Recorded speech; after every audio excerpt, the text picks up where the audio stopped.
You're listening to the Parents of Hardworking Teens podcast, episode 89. Why it is hard for your teen to change the way that they study, even if that way is far from ideal. Maybe they're going over the word limit constantly and then having to spend just as much time again having to cull all of those words.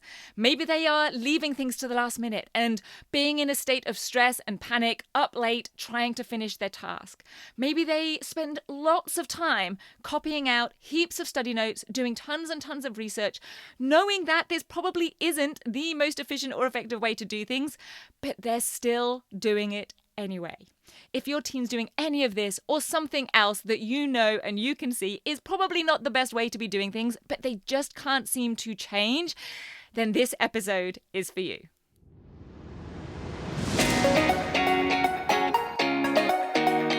I'm Katie Jones, and with over 15 years in education as an award-winning high school teacher, international external examiner, and as a study coach, I've helped thousands of students skyrocket their results and confidence. And this podcast is where I share all my insights, tactics, and tips with you, the parent, so you can help your hardworking teen get happy, smart, and successful in their study, and have you both enjoy the journey along the way. This is the Parents of Hardworking Teens podcast. Hi VIPs, very important parents and carers, how is your week going so far?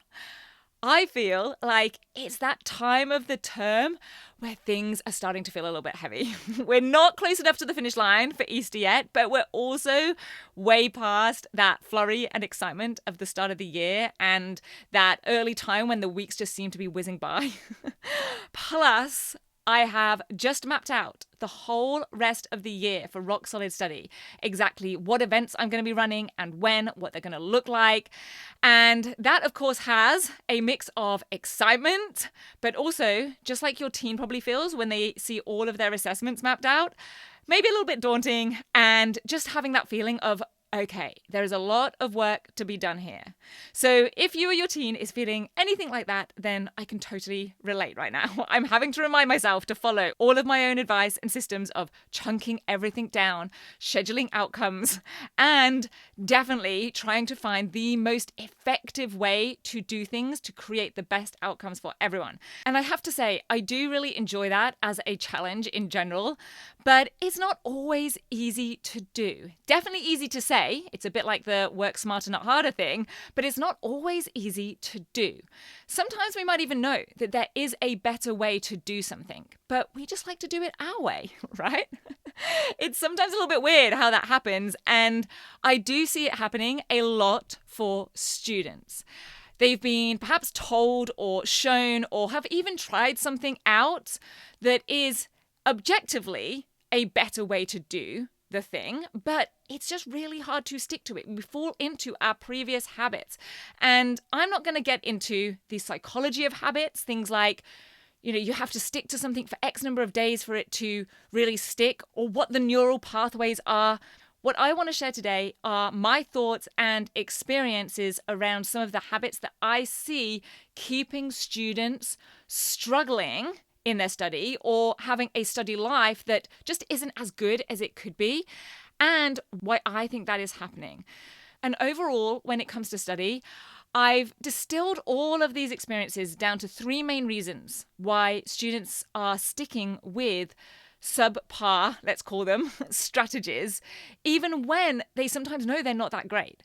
And these are reasons that really have come from over 17 years now of teaching and tutoring and study coaching, and also in reflecting on myself as a student and in life as well. So number one is simply that they are getting by. And although it might not be great, it's okay. It's doable. And staying okay is in some ways easier than facing the challenge or the effort of actually having to change something. Reason number 2 is that your teen might be getting great results. So any kind of change that they put in place is going to feel like a risk to them. They might be killing themselves to get those results, but they don't want to do anything that might jeopardize those results that clearly mean so much to them. They would rather stay with the discomfort of what it is taking to get a top result than face the potential discomfort of dealing with or facing maybe a lower result. And then reason number 3 is that they simply don't know a better way. That this is the only way that they know how to do things. And until a clear and proven alternative comes along, then how would they change anything? So let's consider what this might look like in reality. So I'm going to refer to some real life students here, but for this first example, I am going to change their name. The other 2 students that I've been thinking about with this particular topic have both shared their stories publicly. They've got videos. I will tell you where you can find them when I get to those, but this student hasn't, so I will keep them anonymous. So we'll call him Harry. Harry is basically a bit of a nightmare, in his mum's words, for leaving things to the last minute. Now, he doesn't completely leave those things to the last minute. He's not lazy, but he will take things down to the wire.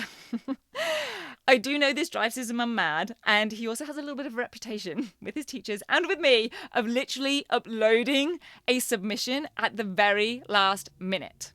He'll be making final changes, writing in a final conclusion, right up until, let's say, 8:59 a.m. when the deadline is 9 a.m. for a submission. And here's the problem. This is never a total disaster. So yes, Harry is tired the next day when he's been up till midnight the night before working on that assignment due that next day. And yes, it has been stressful. But is it a disaster for him? No. Is it uncomfortable? Yes. But does it feel familiar and doable? Yes. Has he gotten used to that just being the way that schoolwork and assessment goes? Yes. Does he still get good results overall? Yes. So until the day that his results nosedive as a direct result of something being last minute, or his well-being or his comfort levels become so unpleasant for him that it pushes him to change, then he may well not want to change. They say, don't they, that getting out of pain is a much stronger driver than moving towards pleasure. And in this case, I think that's exactly what's going on. So Harry is getting by. Things do feel stressful sometimes, but overall, he just puts that down to that's just how study is. It's not bad enough or painful enough to force a change. And that's why I think this is actually sometimes one of the trickiest situations. Next example is Tara. Now you can see Tara's case study on our success stories page on the Rock Solid Study website. I will put the direct link in the show notes, but if you want to type it in, it's www.rocksolidstudy.com/success. Now Tara's habit that had been very hard for her to break, and I will tell you even harder for her dad to watch, was always going way over the word count in an essay or a report or pretty much any type of assignment. And then she was having to spend even more time having to cull large chunks to get it back down to within the word limit. So of course that meant that she was spending a lot of time and effort on the front end because she was basically doing twice as much work in the first place and writing so much. And then spending even more time on the back end having to cut and cull and edit. And the reason it was so hard for her to change this was because she was getting excellent results. And she did not want her grades to drop. And this was the sort of system that she had fallen into. Clearly what she was doing, how she was studying, was kind of working in the sense that it was getting her the results that she wanted. But she was sacrificing her time, her life balance, other things in life to be able to have those results. Now, I think we can all probably relate to this in some way. It's kind of better the devil you know, right?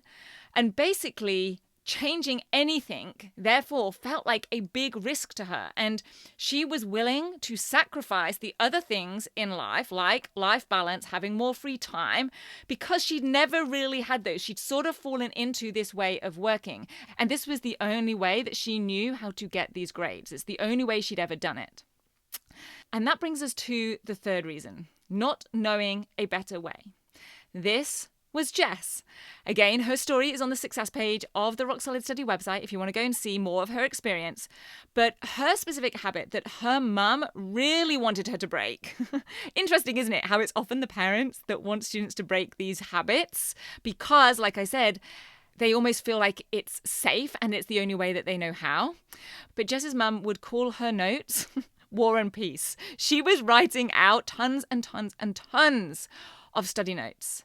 Now, writing notes can be an effective study method, but there are various ways to make this method much more efficient and effective than the way Jess was doing them, which was basically rewriting information from textbooks or taking copious notes on every aspect of the current novel or documentary they were studying in English, copying out detailed diagrams for science, making 100 stack of flashcards for business studies definitions and case studies. And the issue here was that she just didn't know a better way. She didn't have those more effective and efficient ways of note-taking. And so she didn't understand or therefore believe that there could be other methods of recording and revising and learning information that were indeed faster and more effective. It was about breaking that belief that doing more and more was the best way, and instead building the belief that there can be ways that are A, faster and more effective. Not one or the other, but can actually be both. And this is why having systems, support, ongoing feedback and coaching is so helpful if anyone is trying to basically change anything in their life. Just knowing that something could be better isn't necessarily enough. For example, we know that the steamed rice and chicken and broccoli is a better option for dinner than the pizza or the fries, but that doesn't mean that we're always going to opt for that better option, even if we actually feel like we want to. Because familiarity is actually a strong comfort. Even if the thing itself isn't comfortable, even if staying up till midnight trying to finish an assignment isn't comfortable, the familiarity can be comfortable. So when Harry's up late, frantically trying to finish the essay to hand in the next morning, it isn't a pleasant experience. It is uncomfortable, but it's also very familiar. And when Tara or Jess didn't want to risk their results by studying in a different way, that risk felt more uncomfortable than the familiar discomfort of working and studying harder and longer than was necessary.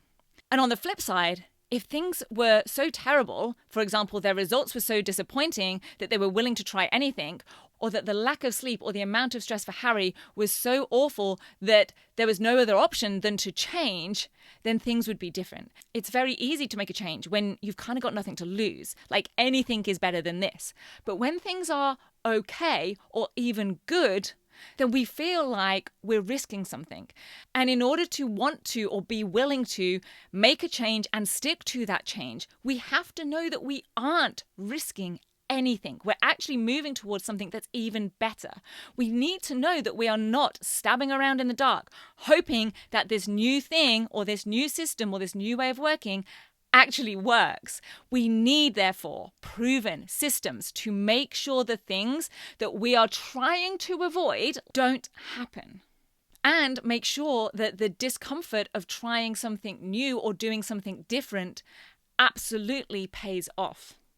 But the first step, as with all of these things, is that awareness. So if you are feeling frustrated that your teen is always doing things in the same way, even though that thing or that way of working is annoying or stressful to them, let alone you, then see if you can together figure out why that is. Is it one of these three reasons? Number one, it's not ideal, but it's doable, and they're kind of used to it. Like Harry, always working to the last minute, no matter how early he starts on the task. Number two, already getting the results that they want, so any change feels like a risk. Like Tara, doubling her work with her word counts, but accepting that in order to get the result. Or number three, just not knowing a better way, like Jess and her note-taking. And all of these things can absolutely be overcome. But we have to at least feel like we are eradicating or minimizing the risk by having proven systems and support, which is exactly why that is what I aim to provide for students in my training and coaching. I hope you and your team have a wonderful rest of your week, and I will see you back here next week. Take care. Bye. If you're ready to have your teen achieve their best possible results with less stress, then I want to invite you to enroll them in the 10-week Grade Transformation Program, where they're going to learn the key concepts, skills, and strategies to catapult their performance in assessments and exams. It's risk-free. They either achieve bigger and better results with a whole lot more confidence in 10 weeks, or we refund you in full. Just head over to www.rocksolidstudy.com/program and I'll see you there.